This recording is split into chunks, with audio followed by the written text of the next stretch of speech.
What's up, friends of the good mood? This is Manni and welcome to Flexing with the old Flux right here on a Crisis Robot. Fully maxed Mark III. You saw the damage right there. Pretty good damage output overall, by the way. I even managed to walk up here on Dead City.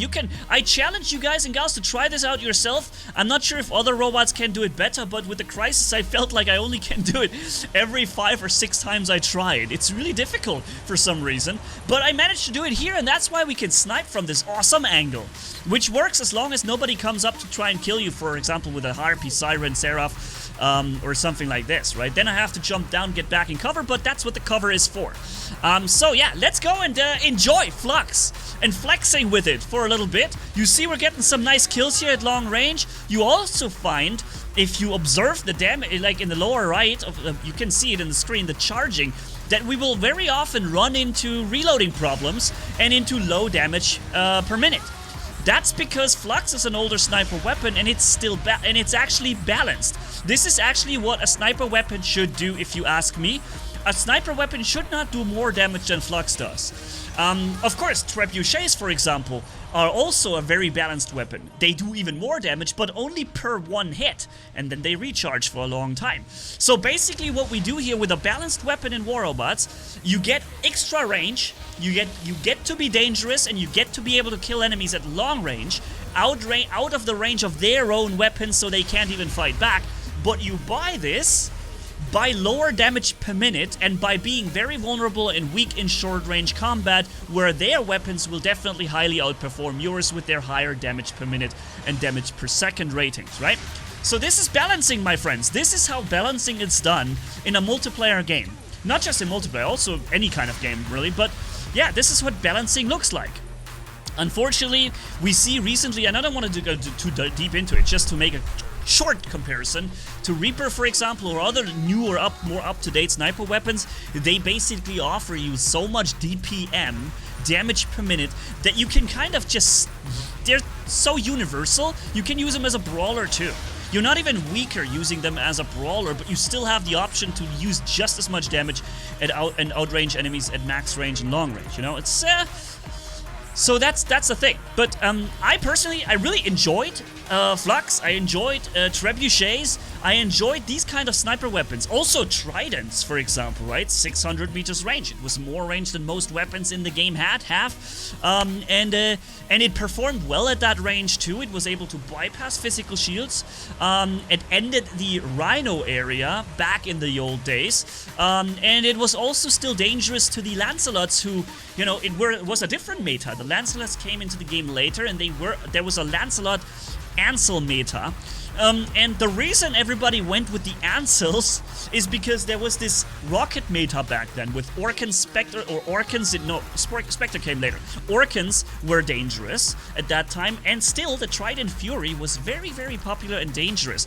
And you couldn't really run on Lancelot and rely on its physical shield and its tankiness if there was a Trident Fury in the game. So a little bit of a, you know, background here for you guys and gals, for those who are, you know, not as long in the game.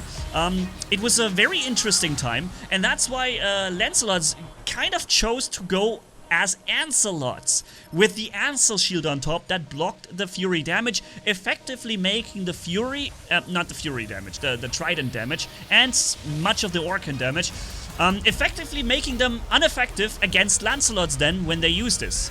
That meant, however, balancing was still a thing back then. It meant, however, that the Lancelot needed to sacrifice something for it. That meant he has to sacrifice his heavy weapon slot, and he gained defense or basic almost immunity to Tridents and almost immunity to Orkans, unless there's way too much of the damage from rockets coming in. But he was only walking around with 2 medium weapons then. Balancing was so good back then, and also we did have some problems back in the days. Whenever I think about this, I just think, wow, what a great game it used to be, and how well it was designed and balanced. It almost seems like at that time, the focus of creating a healthy game with a great balance was so much more important than somebody saying, okay, you know what?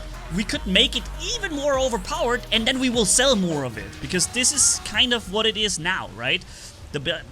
Unfortunately, you know, the more overpowered it is, the more people will obviously be, oh cool, I want this, I need this, yeah? And also those who maybe don't even want it because it's too overpowered, still have no choice but to get it if they want to compete. And so this is like the circle of doom that is like, that has taken War Robots in its deep grip now. And I see it's possible to change and go away from this. It's only that Pixonic needs to be willing to do it and change their course, right? There are games out there who do so well financially by just selling skins and cosmetics. They don't even sell anything related to power, anything that makes you more powerful. They don't even sell upgrading and skipping upgrades. Not even that. They just stick completely with cosmetics.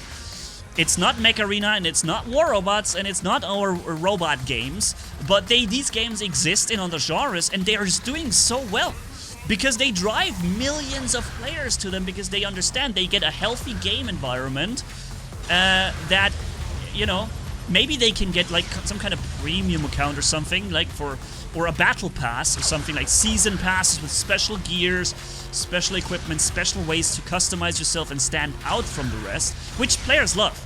Players love standing out from the other players.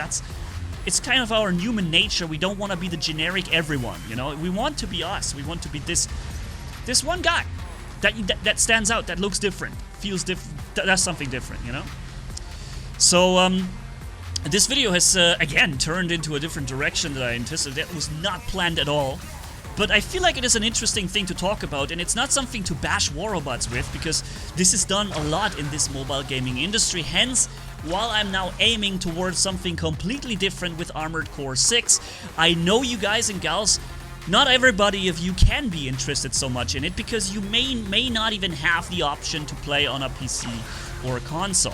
However, Armored Core 6 is going to be very diverse.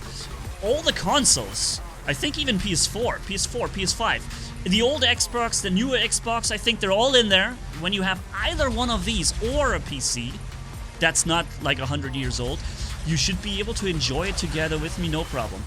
And yeah, I'm going into Armored Core 6 now for a number of reasons, ladies and gentlemen. First and foremost, of course, I want to enjoy growth again here on the channel. I want to build a future with all my energy, motivation that I put into it. I want to build a future for the channel and for me and for you guys, that we can all grow together. We can be proud of what we have achieved. And although I am, and we are, that we have gotten so far with War Robots, don't get me wrong, War Robots will stay. I will still do War Robots content, maybe in a 50-50 split. I like War Robots, I love it even. But unfortunately, this decline that has happened for over years, it's not because my videos suck overnight. No, it's because the community is just getting smaller and smaller and smaller very rapidly due to marketing decisions that drive players away. Just look at the Reaper example, right? Literally every known defense system in the game is overnight obsolete. Even the force field, which is actually really new, not just the older reflectors from Hawk and from, you know, Minos. No, even the force field from the Nether robot and the Aether Titan that are actually not even old, not in any way, shape, or form old. They're actually really new, and they're already obsolete against Reaper, completely disabled and unuseful. These kind of things that whatever you invested in before, and it's not even an old investment, it's like rather new, it's already useless. And that really drives me away, and it drives so many of you away, and therefore, yeah, that's where. There's a hair in front of me. Where is it coming from? I can't see it. It will always create an unhappy player environment. Simple as that, because it's built around this aspect of making what you have obsolete by creating a new meta version, you know, something new that wants to be sold. Nothing. I'm not bashing War Robots here, because this is just the mobile gaming industry, and that is why it cannot be a mobile game. It can't be, because they all have the same disease. They all work this way. I want a change. And like I said, War Robots will stay, but I want a change. I want a game that will be fun throughout 100% from the beginning till the end, made to be good. Not made to build on top and force down more payments, but simply a game that's great. And that is exactly what From Software is doing. With Elden Ring, or also with Armored Core 6 soon. And it is a game for us. It's combat warfare with robots, customization and equipping and trying the different builds and understanding that this build doesn't work so well against this boss. We have to change it and find the right strategy, and you know, and then also test our skills against other players in the multiplayer arena. There are so many cool things coming up. I just like to tell you guys that if you are interested in robot fighting combat stuff, then there's no way around Armored Core in the future. Here we see the other laser weapon. It's Prisma. Prisma will get stronger as you have as you are more further away from the enemy. I would probably say that Prisma is more powerful than Flux, especially at high range, and maybe even at shorter range. Maybe not like this, but it's like 400, 500 meters. I think Prisma will still be better. It does also seem to have a bit of a better ammo management, recharge management of the ammo capacity, but yeah, it's those weapons are all okay in terms of balancing when you ask me, because Prisma get weaker and weaker as you get closer to the enemy. So yeah, the closer your enemy manages to walk towards you, in cover or not in cover, doesn't matter, the better his chances get to take you down. Not just because he will enter in his own weapon range, but also because your weapon will simply stop dealing the full amount of damage then. As you are a sniper, you should not also be strong in short range. That's simple rules for game balancing. Yeah. I'm glad it's in the game with Flux and Prisma. Pixonic has shown that they know what it needs to be. They know what needs to be done. They ever so often just choose not to do it. So he's gonna come out with his stealth, I know. I'm not letting his shield regenerate. You see, every time he brings up his shield, I try to drop it. And now with his stealth ready, he comes in. Is it an Orochi or is it a Lynx? I'm not quite sure right now. Ah, it's a Lynx, okay. And Lynx are... Orochis have multiple stealths to worry about, whereas the Lynx has this force field that does not allow you to deal damage to the enemy. He's coming around the corner now. He's missing most of his shots though, which is kind of funny. So he's got me down to last stand. All right. I kind of face shifted a little earlier, I guess. But yeah, so for now, that's it, ladies and gents. Thank you for watching. Tell me what you think about the things I discussed here in the video regarding the Ansel shields, regarding the blast from the past, basically. We've talked about so many things and also about Armored Core. So yeah, thank you for watching. Catch you in the next one. Manni signing off. Bye-bye.